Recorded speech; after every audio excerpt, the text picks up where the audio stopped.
As we head into the weekend, the U.S. stock markets are now closed. Nvidia, ticker symbol NVDA, finished Friday's session on October 31, 2025, at $202.49 per share. That was a modest pullback, down about 34 cents or 0.17% for the day.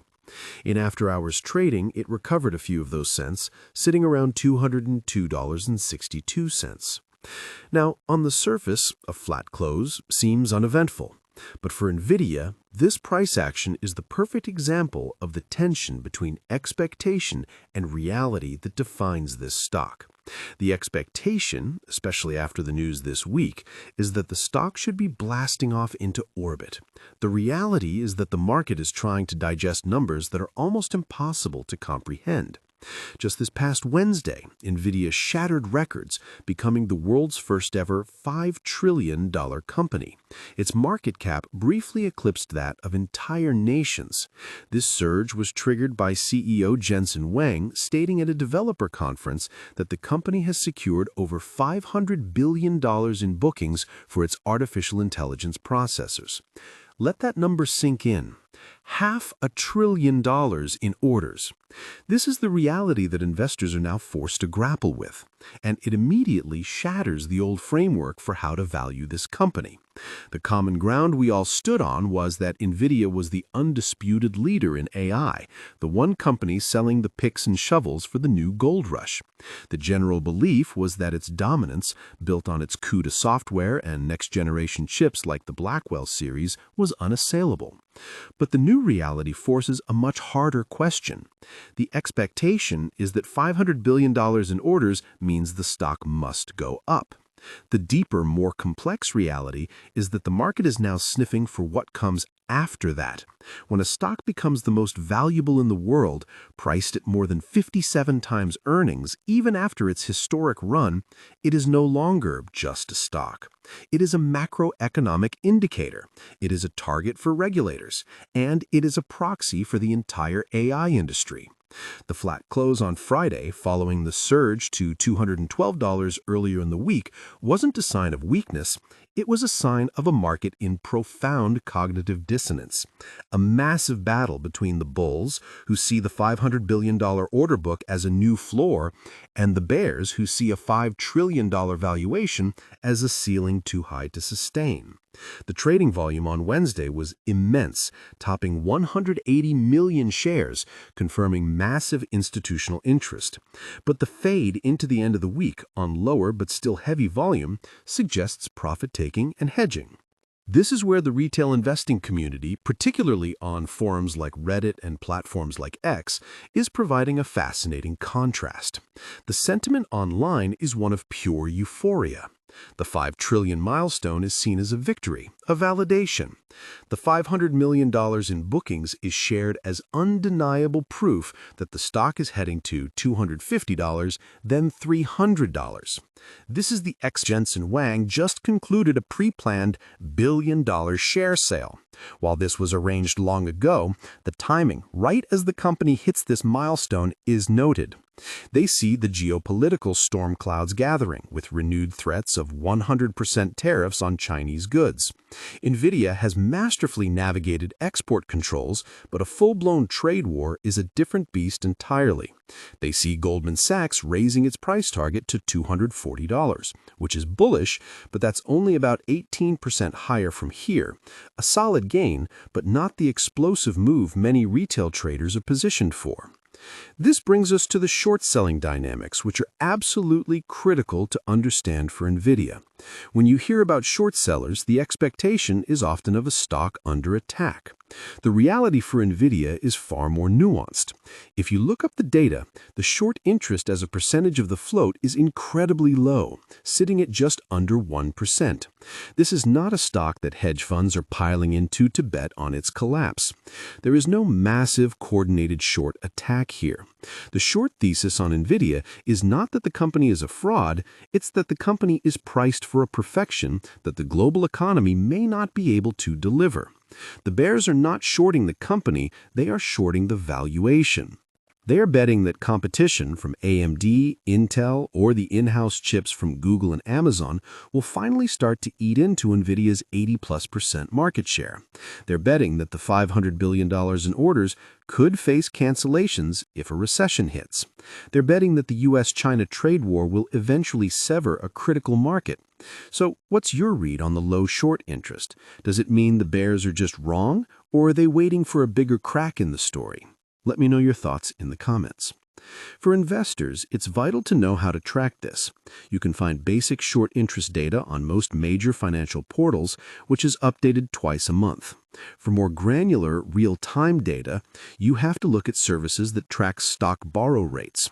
For a massive liquid stock like Nvidia, the cost to borrow shares to short is typically very low, matching that low short interest. An actionable step for any investor is to set an alert for those borrow rates. If you suddenly see the fee to borrow Nvidia shares spike from its near zero level to 5, 10, or 20%, that is a signal that smart money is aggressively building a new short position before the public data updates. That would be a major warning sign. Another key metric is fails to deliver, or FTDs. While not always a sign of nefarious activity, a persistent and large number of FTDs can suggest settlement issues or unusual pressures on the stock's availability. Right now, there are no widespread reports of alarming FTDs, but it's a metric to keep in your toolkit. The risk here is not a short squeeze like we've seen in other stocks. The float is simply too enormous. The risk is misinterpreting a valuation-driven pullback as a short attack and buying a dip that keeps on dipping. To understand the future, you must understand the business today. The expectation is that Nvidia is a chip company. The reality is that it's an AI ecosystem. Its data center division now accounts for nearly 90% of its total revenue. This is staggering. The gaming division, which built the company, is now a secondary player.